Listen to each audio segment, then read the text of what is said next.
So thank you everyone for joining today. I have the honor of being here today with Bob White, the founder and CEO of Real Capital Analytics. And for those who don't know me, I'm LD, one of the founders of Cherry. Today's really special for me, Bob. So first of all, thank you for joining me. Oh, well, thanks for having me, LD. I'm looking forward to it. Likewise. So you've been in this business for a while, which is not a coy way for me to say that you're old. But you have been here for a few years in the industry, and you've seen a lot of interesting changes. You've seen a lot of companies come and go. You've seen the industry really change dramatically, and you were there basically from the beginning, right? So when we think about real estate data, this is what I think about. So I'd love to start maybe with kind of your thoughts a little about how the industry has changed over kind of the period that you've spent in the industry, and then maybe just the last few years, kind of the last 3 to 5 years, what has really changed that you've noticed? Sure, that's a lot. But I've been in the industry a while. I graduated from college in the late '80s and came up to Wall Street to make my fame and fortune. And I've been in real estate, investment banking brokerage before I started RCA in 2000. And it was. This was before the internet. It's not that long ago. But I look back and what it would take just to get simple information to a client, what's the value of their property. And when I look at my other friends on Wall Street and the amount of information they had at their disposal and their ability to quantify their industry.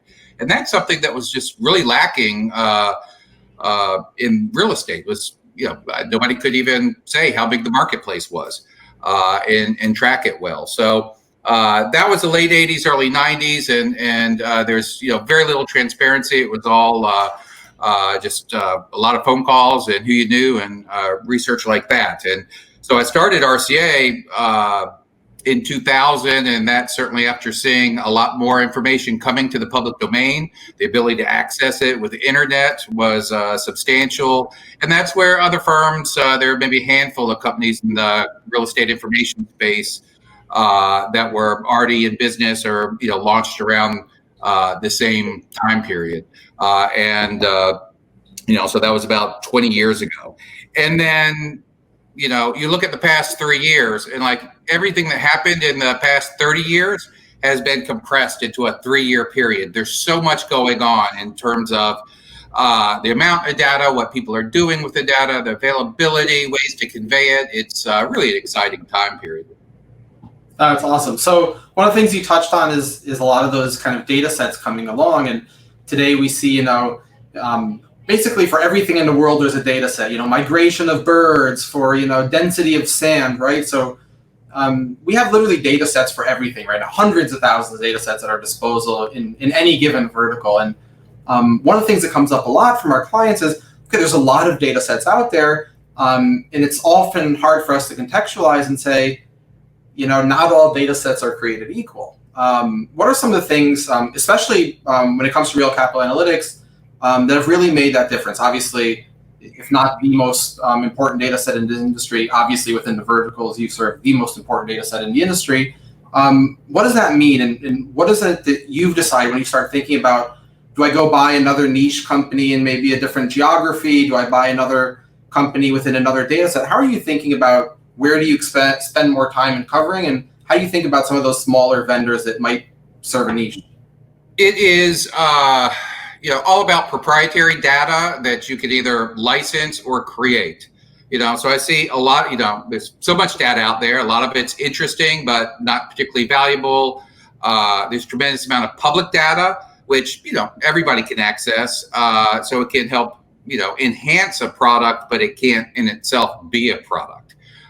So we're always looking at to create an edge and create the value in the data by either offering it comprehensively across markets, domestically, globally, across property types. We do the value add research, going behind the LLCs to figure out the true owners, things like that are so important to the marketplace that can't be readily had. So we're constantly looking at whatever is out there and saying, okay, how can that, maybe itself isn't a valuable component, but used with some other data science we're doing, we can engineer a new field that will have some meaningful metric about pricing and capital flows and great correlation. But it's really uniqueness and creating something that's proprietary. That's awesome. And when I think about kind of the evolving client, right? So if I think of that client in the 80s and 90s, and I think about that target client today, are they serving more or less geographies? Are they serving more or less asset classes? Have they grown, or are they kind of similarly siloed as they were before? So I think the market has gotten much more national and international, global. In fact, I can quantify the markets now. We tracked about $1.5 trillion of commercial property deals across the globe last year. By the way, that compares about 3.8 trillion in the M&A sector. So it shows how real estate is really become on equal footings or getting close to it with other asset classes.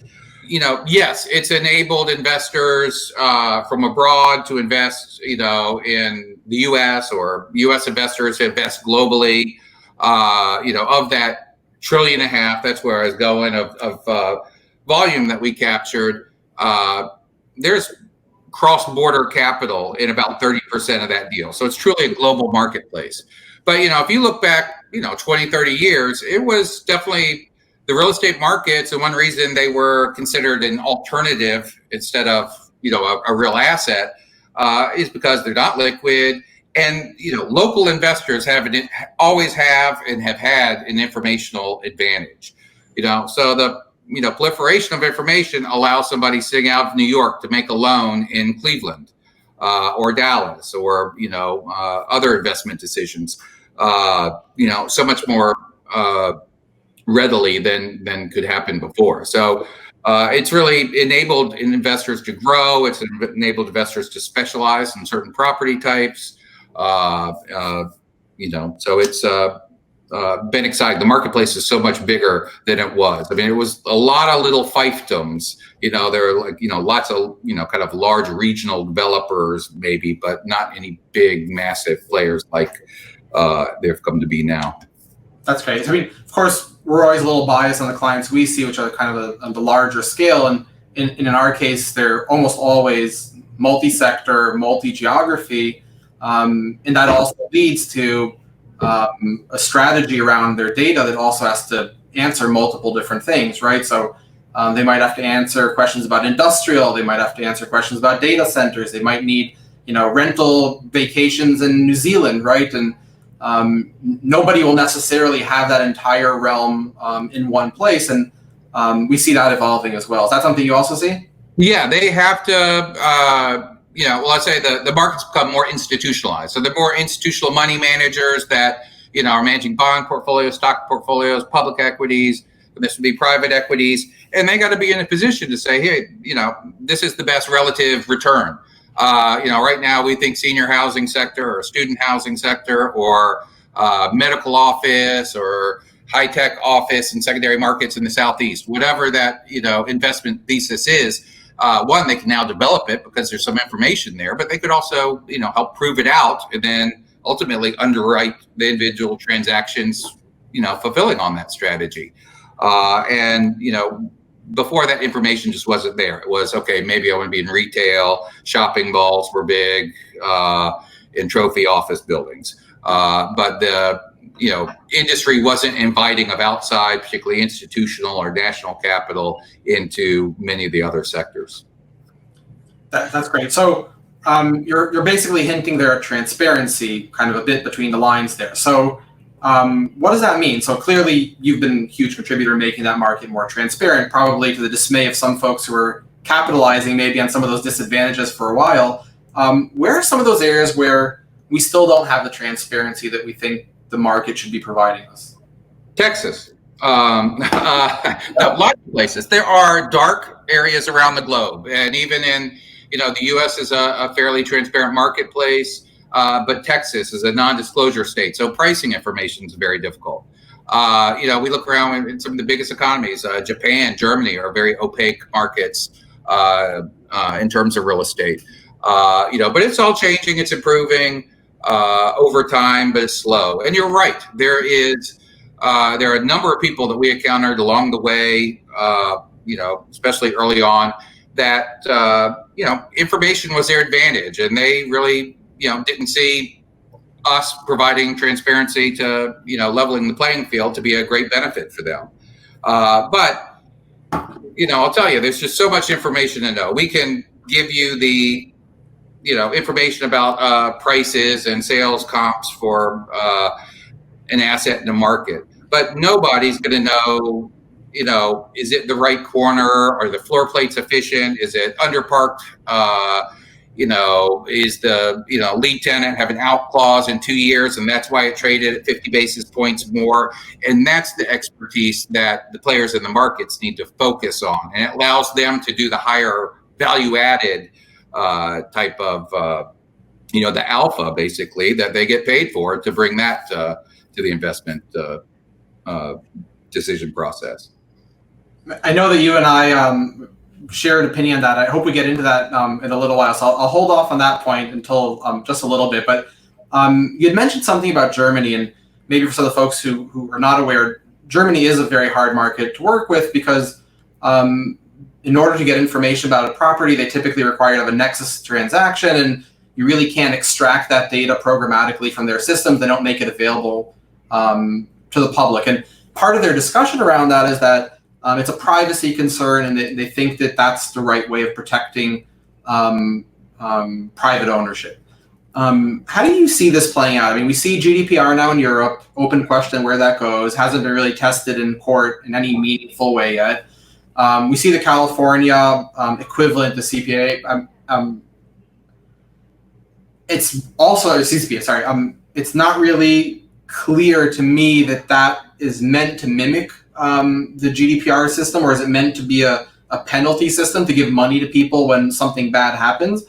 But even that one, right? So theoretically, under the new California privacy regime, somebody could call me tomorrow and say, "Hey, show me everything you know about me," and I don't have any contractual relationship with that person. I've never met that person in my life. I may or may not have information that made it through God knows how many intermediaries along the way, and at least on paper, I'm supposed to answer and tell them everything I know about them. What does this look like for property? Is this going to affect our business? It is. I mean, it's affecting all of our businesses, but property a little less so than, certainly other industries.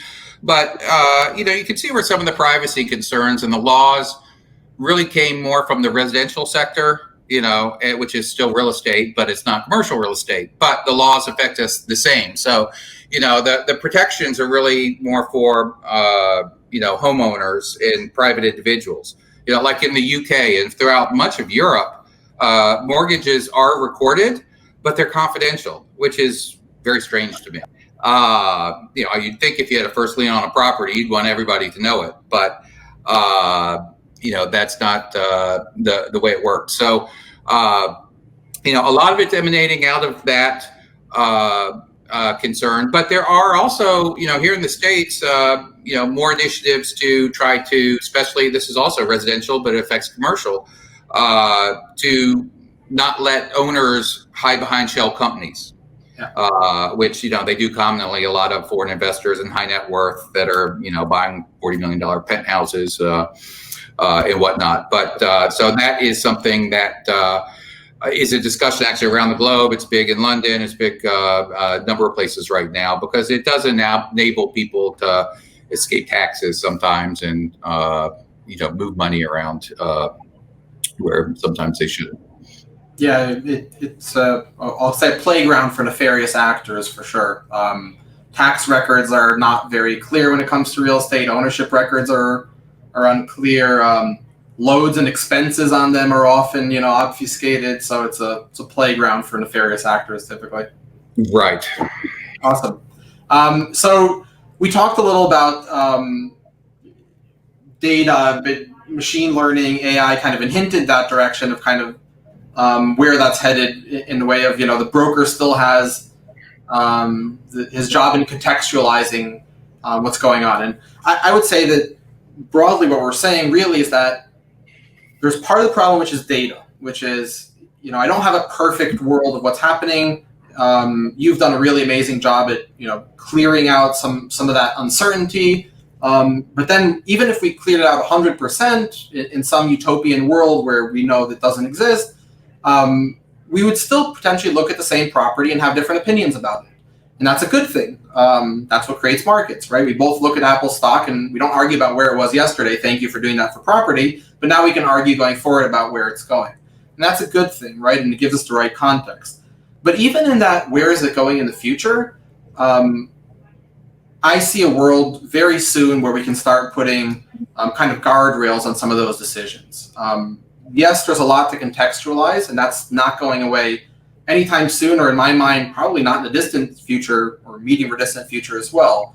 There's a lot of idiosyncratic aspects to a transaction that are unique, right? I think you and I once discussed Hudson Yards, right? Try and put a number valuation on what that's worth, before, or try and get a sense of what the risk is there. Who knows, right? We're, potentially brilliant, potentially disaster. We'll ask in 10, 15 years, we'll see where that goes. But similar types of questions around what is the risk that one's taking and how can we put some decision support around some of that rigor. What do you see that world looking like? Maybe a good time to think about how you think about AVMs and things like that as well. Sure, and it's really changed over the 20 years I've had RCA. When I first started RCA, it was just a big enough issue just to get every morsel of data and get it in one place, and that was it. And then for a long period, I thought, well, real estate is one. There's sparse data points compared to other financial markets. Real estate.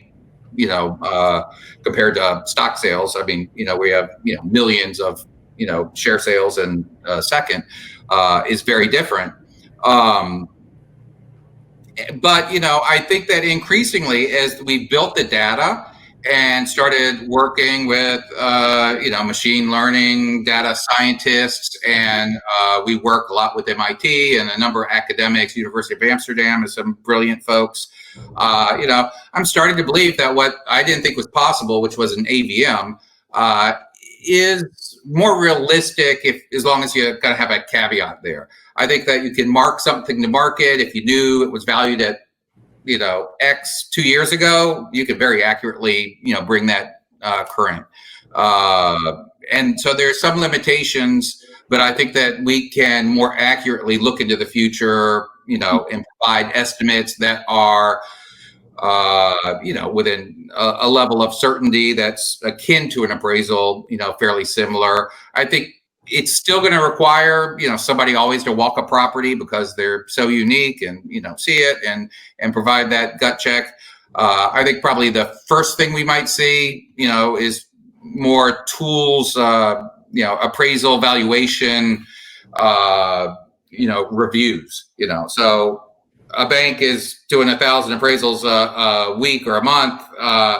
They have their own staff going through all of them and reviewing them, which, quite frankly, with all the data that we have and with, the level of data science could be better done through algorithms, or at least, the ones that need to be looked at can be flagged quite readily. So I think that there are some limitations, but it's, so much more bright. Like I've used to think it was just all about presenting what the current market is, and that was the big task. Starting to think we can do some really, much better near-term forecasting as well. That's awesome. And so let's talk a little about that. So that's a very exciting part of the market for me, obviously. And it's one where I think there's a lot of opportunity. And I also share your excitement and your skepticism at the same time of we're very excited, but I want to contextualize that excitement, right? So I don't want to misrepresent it, but I'm still very excited, right? And what you're saying, if I paraphrase, and correct me if you think I'm not paraphrasing properly, which is, we're not going to be able to say this is worth exactly X, right? That's not the point. And even if we could, the appraiser could say it's X, it's not necessarily any more accurate anyway, right? The fact that appraiser said X doesn't mean it's correct. It just means that they've said it's X. So we can get in that same ballpark. That's kind of fairly, not easy, but it's an understandable problem. But then what you're saying is, what I really want to try and do is I want to tell the buyer or the seller, look at this range of options or outcomes that could happen kind of maybe on a kind of like that true car curve, and saying, here's their placement value, here's what maybe the ask price is, here's what a DCF model looks like, here's what an AVM, comp-based model looks like, and now we're starting to get a little closer. So I'm not telling you this is a number. I'm saying that if you think it's over here, it's probably unlikely. If you think it's over here, it's probably unlikely. It could be. I'm not saying it's impossible. It's probably somewhere in this range over here. And as we get better over time, we can slowly narrow that range. Is that a good way to think about it? I think that's a good way to think about it. I think that it's also, you can much more accurately say, well, if I invested and made these improvements to the property, it's going to cost me this, but it's going to increase the value of my property by Y. And, maybe that difference is, one number in New York, but it's a much greater number in Dallas, so obviously I want to be doing more value added deals in Dallas, so you can really look at, sweet spots in the marketplace. We often see, there are times in the market where there kind of a softness among the buyers. It's kind of, oftentimes it's kind of the, mid-size assets. So they don't appeal to the big global investors and big institutions, but they're too big for a lot of the small local players. And we can measure that. And, so you can, really opens up idea for strategy much better, for players like that. But, yeah, I think a rough tool for sizing a loan, being able to say, their asking price on this is crazy, we're not going to, waste our time on it. It's very achievable, using just some common metrics and, look up data in today's marketplace. And our clients use that a lot. Yeah, that makes sense. The real thing, and I hear people talk about quite a bit, and I have a friend that's two now that are in that space business-wise, is predictive analytics for when something's going to sell or when something's going to refinance. So, using it for lead generation is, kind of a holy grail in the marketplace. So I'm sure you get asked that a lot too. We do, and it's always one of these mixed things where I'm always a skeptic when it comes to those predictive models, because if you're using something that's fairly simplistic and off the shelf in kind of analysis, it's really not that meaningful, right? If you're taking when was the loan, when was the last loan recorded, what's the average debt at that time, when we back out date, it's helpful, but only to a certain degree. If, however, you start taking all the, idiosyncratic parts of that equation where it becomes really interesting, is there debt that's not recorded here on the owner, right? Is there some kind of idiosyncratic event in that family? Someone, God forbid, died, divorced, there's, extra kids, there's an inheritance split, right? Those are the things that really drive transactions, right? And, or at least for a big part of the market, that's what drives transactions. And that's the part that none of these models really account for. And until we have a good sense of what that looks like, it's very hard to predict the likelihood to sell.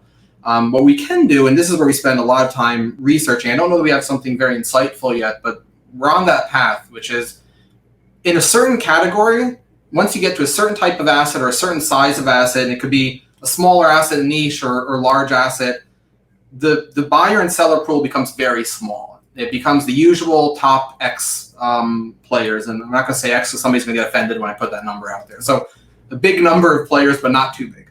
And there's a little better chance of predicting when they're going to sell and buy, because there's a fund structure, there's a REIT structure.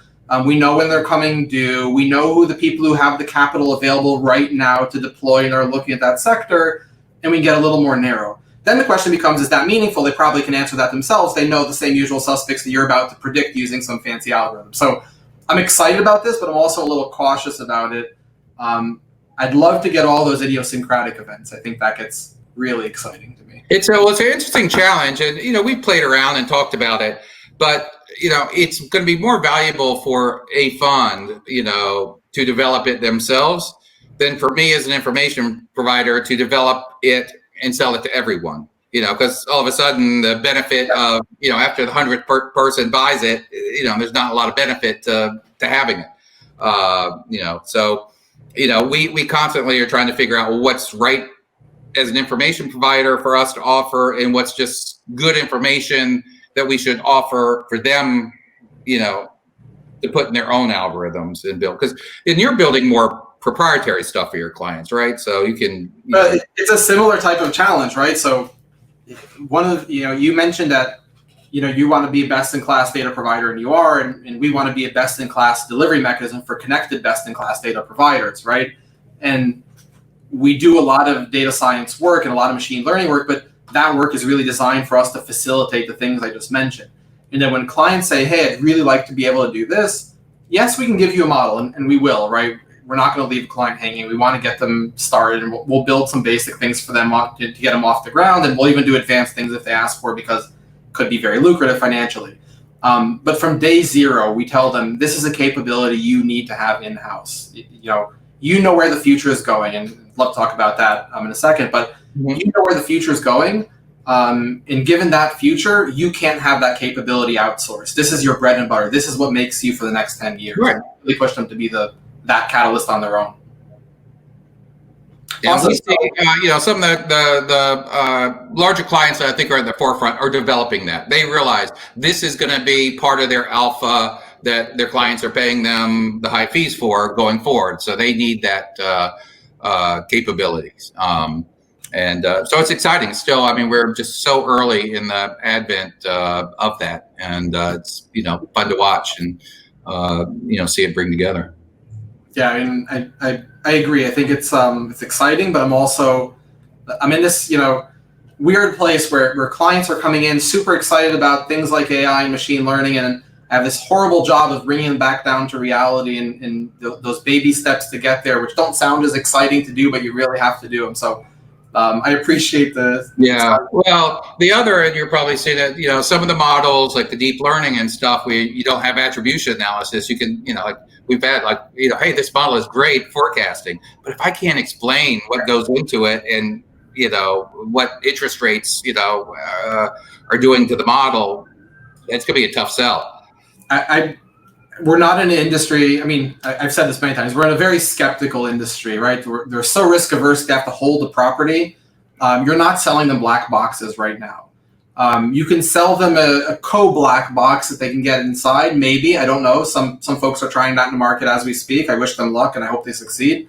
I'm skeptical about black boxes. I think our clients are all going to want to be very clear about what's happening, and they want to be able to explain it and rationalize it. And if it's good, they want to double down on it. And if it's not good, they want to cut it away, right? And they're very practical.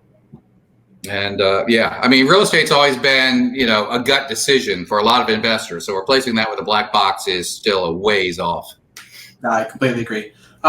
We just have a couple minutes here to wrap up. So I wanted to ask you, since you have a lot of data, clearly, you've also been through a couple cycles now, and this is an extreme event, I know, for all of us, even for folks who've been through a few events. But given that you've been through these cycles and given what you're looking at right now, what do you see exciting in the market that may not be obvious to some of the folks who are listening in right now? Sure. Well, just the amount of data that's out there. I'm loving the mobility data that's become available. And you just look at, we're in the middle of the coronavirus, and you just see how some of that mobility data was used to show the spread of that and how people were sheltering at home and how, what party in Florida can spread throughout the U.S. But you think about what a real estate investor can do for that, whether they're retail or multifamily or, even office, it's, tremendous, because real estate's all about, of course, location. So I'm thrilled I'm really enamored with that, and want to try to correlate it much more to pricing and capital flows and ownership. But there's a lot more. We've talked credit card data. I know you've been involved in. I think that also, especially if you have the provenance of who has the card. So I know this is a teenage girl, or this is a dad, that's a school teacher or something. So that stuff is neat. Again, you get some privacy issues with some of that data. But it's a lot of data. It's a lot of data compared to tracking real estate transactions, where, a couple 100,000 deals a year is, about right. That's awesome. So very excited about those data sets as well. Obviously, it's some of the first that we've integrated, and I'm very excited about them as well. Bob, thank you so much for joining me today. This was awesome.